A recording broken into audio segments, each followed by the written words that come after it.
julgou por querer? Ou você deduziu? Porque adulto tem uma mania de saber, é uma coisa assustadora. Adulto sabe tudo, só não sabe cuidar da própria vida. Só sabe, o adulto sabe tanta coisa que é uma coisa impressionante. Sabe tudo que o outro pensa que o outro faz, mas não sabe o que tá, não percebe o que ele mesmo está fazendo. Então, gente, olha, o assunto aqui é comunicação. Por quê? Não é só o que você fala, é o que você percebe que o outro entende. Você parou para pensar nisso? Por exemplo, no casamento. O assunto que é família é casamento e criação de filhos. Principalmente, né? Ainda tem outros clubes. Tem os avós, tem os netos, tem muita coisa. Mas vamos por parte. Não dá tempo. É muito assunto. Não vamos gastar o resto da vida para a gente falar de tanto assunto importante. Os maridos, eles casam. É história repetida, eu sei, mas ela encaixa aqui. Você precisa de ouvir isso. O rapaz chegou, falou comigo: pastor, eu preciso casar esse ano urgente. Eu falei: mas por quê? Você está tão necessitado assim? Pastor, não aguento mais lavar roupa, arrumar casa e fazer marmita para mim. Eu preciso de casar. Não, eu preciso de um empregado, de uma empregada, eu preciso de um restaurante, eu preciso de uma faxineira, de uma diarista, não é uma esposa. E, gente, isso continua acontecendo. Você não pode fazer isso com você mesmo. Você não pode destruir sua própria vida com um pensamento tão absurdo desse. Por quê? Porque o que te beneficia assim vai prejudicar alguém. Muitos problemas nos casamentos são reflexos desse tipo de comportamento. Que se aprende aonde? Em casa. Aonde nós aprendemos as primeiras coisas, as primeiras formas de viver? Em casa. Então, os meninos, culturalmente falando, né? A gente pode mudar isso. Culturalmente falando, o menino cresce para oprimir a mulher, porque ele vê o pai oprimindo a mãe. Aí ele cresce sabendo disso. Então, a primeira pessoa que condiciona o menino a ser assim é a própria mãe. Que o menino, não a menina, o menino, ele não precisa arrumar o quarto dele, ele não precisa de varrer uma casa, ele não precisa de levar a toalha para o banheiro, ele não precisa de servir um prato de comida. A mamãezinha faz tudo para ele. Ah, pastor, porque o meu filho eu amo tanto. Eu sei que você ama, por isso que eu estou te falando. Se você condicionar o seu menino a oprimir a mulher, ele está vendo você como a futura esposa dele. Então ele vai arrumar uma mulher para ser escrava dele. Por que eu estou falando isso? Porque as mães fazem isso para os filhos, mas não fazem para o marido. Olha como é que é. Olha como é que é o negócio. É interessante. Ela coloca tudo na mão para o menino de 10 anos, de 12 anos, de 15 anos, de 20 anos, de 25 anos, ou até mais, se ele continuar dentro de casa. E o marido, se quiser comida, ele vai lá no prato, ele tem que servir, ou ele mesmo tem que fazer. Enquanto o menino de 18 anos, de 20 anos, não pode levar a própria toalha para o banheiro, ai do marido, se ele esquecer a toalha, ele vai sair de lá molhado. Olha o que as mulheres estão fazendo. Elas estão, ao invés de ela agradar o marido, ela quer paparicar o bebezinho de 20 anos. Mal sabe ela o mal que ela vai fazer, o mal que ela está fazendo para esse menino, que na hora que ele casar, ele vai oprimir a esposa. Ou então, vai acontecer como já acontece, porque as coisas estão, né, ficando diferentes, e as mulheres põem o cara no lugar deles. Aqui não. Minha mãe falava: aqui não, violão. A esposa fala: aqui não, filho, aqui não tem empregada não. Você trabalhou o dia inteiro? Eu também trabalhei. Então você pega sua toalha e você põe ela no lugar certo. Não tem nada de jogar na cama, não tem nada de fazer bagunça. Se você fizer bagunça, você vai consertar. E aí pronto. Aí, Terceira Guerra Mundial e pronto. Culpa de quem? Dos pais. Por quê? Que condicionou o menino daquele jeito. Ao mesmo tempo, as meninas são oprimidas desde nova. A mãe oprimindo a filha é uma coisa assustadora. Como que as mães são parciais? Como que as mães mostram às meninas que elas é como se elas fossem de uma classe inferior? E o pior, e já vai falando com elas o seguinte: ó, homem não presta, homem não vale nada. Olha só, olha o que ela está colocando, uma experiência pessoal como se fosse uma regra. Ah, pastor, mas isso acontece. Eu sei que acontece. Por isso que eu e minha casa servimos ao Senhor.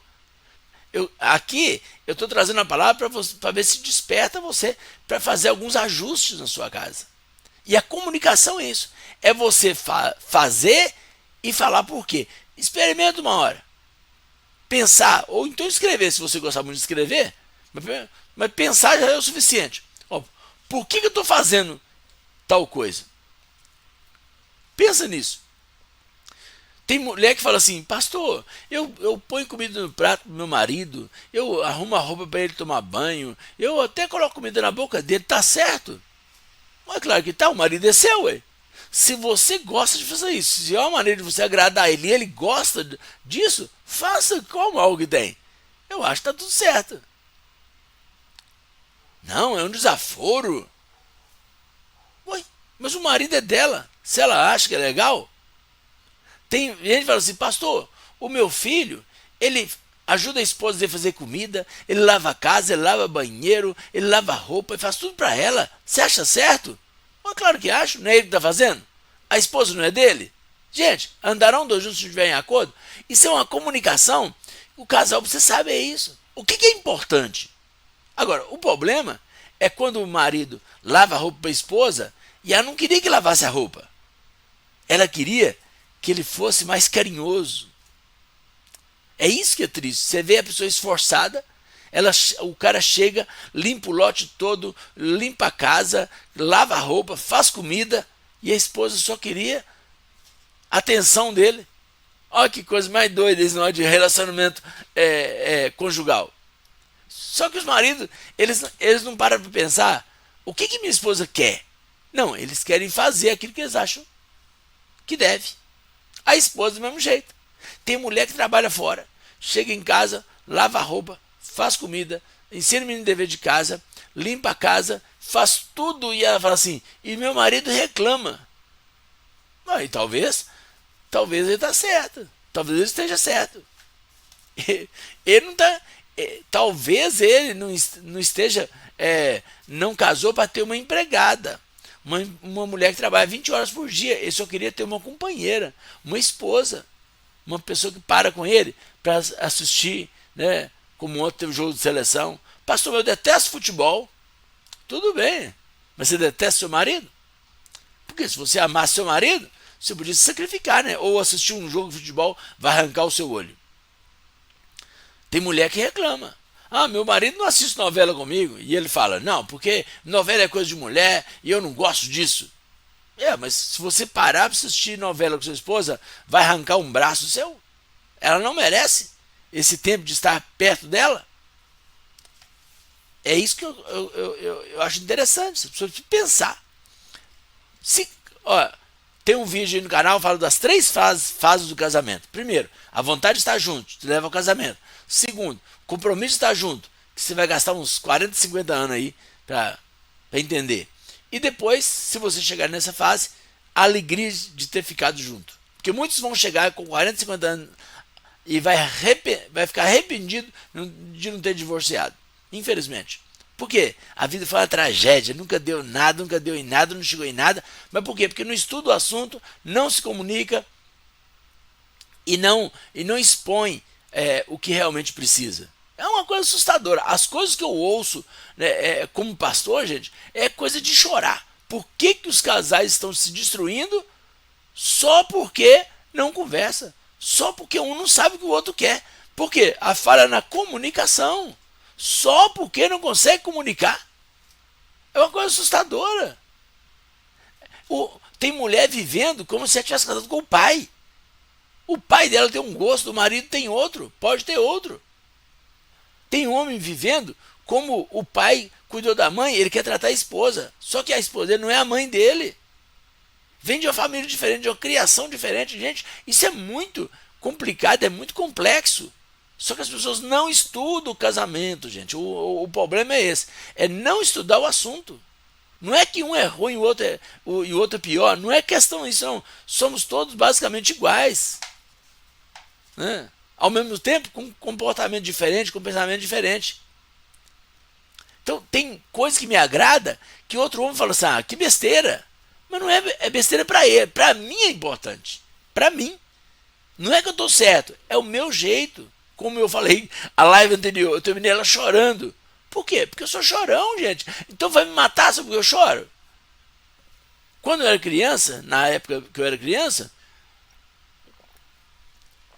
tinha muito disso, né? E até hoje tem. Homem não chora. Mas minha mãe falou, homem chora. Falei, ah, que graças a Deus. Minha mãe me defendeu. Por isso que eu choro até hoje. Eu sempre chorei. Se você conversar com qualquer colega de escola meu, alguns não vão se lembrar de mim. Aí eu falo assim, é aquele que chorava todo dia. Ah, lembro, você chorava todo dia. É, por quê? Não é porque eu chorava, eu nem sei por quê. O que que tem? A lágrima é minha. Aí, tô tomando um chazinho aqui, ó. Com a canequinha da família. Aí, ó.